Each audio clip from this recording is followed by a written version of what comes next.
Welcome back again to my channel. So, ayun, na-excite ako doon sa napanood ko kay Nanay Needs. Talagang pinufocus niya. Kita niyo kung paano maglambing si Krishna? Back hug. Patalikod niya, yakap na si Sir Paul.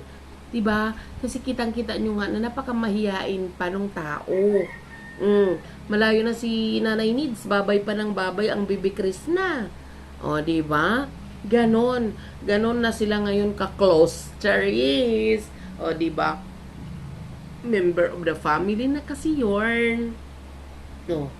Kaya yung mga hater dyan, wag na kayong mag-attempt na sirain sila.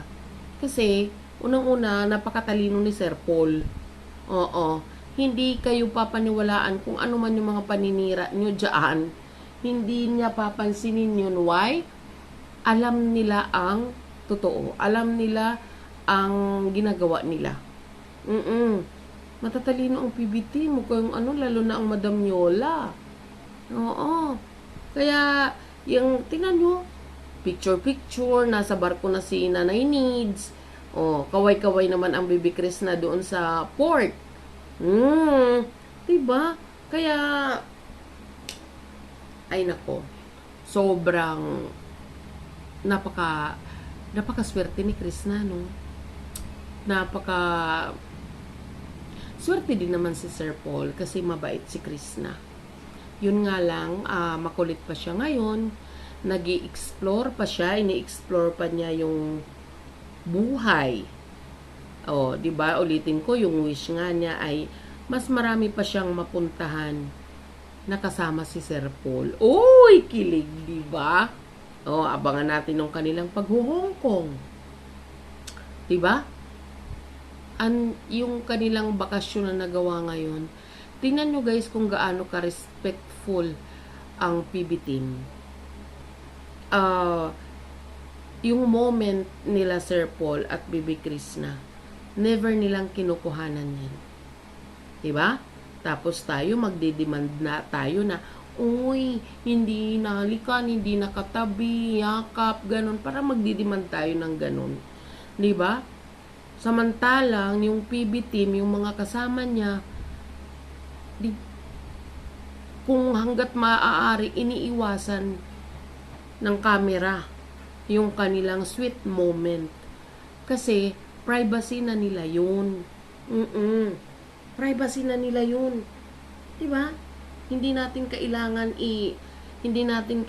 pangunahan ang kanilang mga routine. Diba?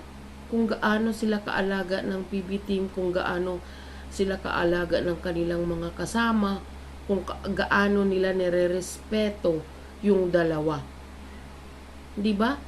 Hinahayaan nila kung kailan sila may sweet moment, mag-uusap na dalawa, unless lang na tinawag sila or isinali sila. Diba? Ganun dapat tayo. Diba? Tamang panood, tamang comment, in a proper way, mag-comment ng naaayon sa video. Let us not be demanding, kasi alam nila yon. Sabi nga, wala ng teleserye, totoong buhay nila yon. So, sarili nila yung papatakbo sa buhay nila. Sarili nilang dalawa ang kanilang susundin. Diba? Kung ano yung makakabuti sa kanila. Wala tayong karapatan na i-demand yun. Lalo na kung sobrang private naman yung i-demand natin, hindi dapat tayo ganun. Diba? Pwede naman siguro tayo mag-request, Chris Pao,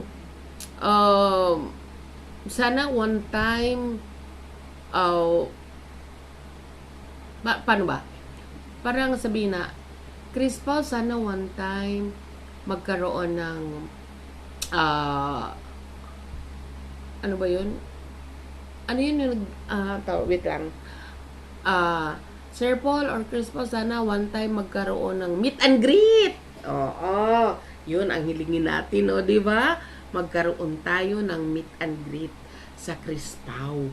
Kasi ako talaga, gusto ko sila mag-greet buong PB team. Gusto ko sila ma-meet.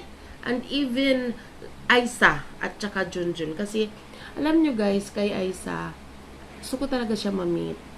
Kasi alam nyo, anak ko ay dumaan sa ganyan. Kaya gusto ko siya ma-meet, bigyan siya ng... Ako bilang nasa medical field, kasi ako, midwife ako, tsaka caregiver pa ako. So, kumbaga meron akong kunting knowledge about depression na maisi-share ko kay Aiza. Kaya gusto ko talaga silang ma-meet. Oo. Gusto ko silang ma-meet. O, di ba? Nakaisip tayo sana one time magkaroon tayo ng meet and greet. O, di ba? Karoon tayo ng meet and greet. Ang saya siguro nun. Wag lang tayo maging demanding, guys. Di ba? Support each other. Di ba? O, ayan, ma'am, ha? Huwag ka na magalit. Hindi ko minention ang pangalan mo.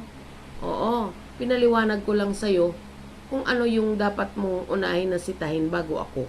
Kasi wala kang videos ng PB team na makikita dito sa aking video, kundi boses ko lang. Laway ko lang dito ang nasasaya. Charot lang. Di ba? So, yun lang, guys. Meet and greet. Meet and greet. Thank you for watching. I love you, ka-Crisponatics.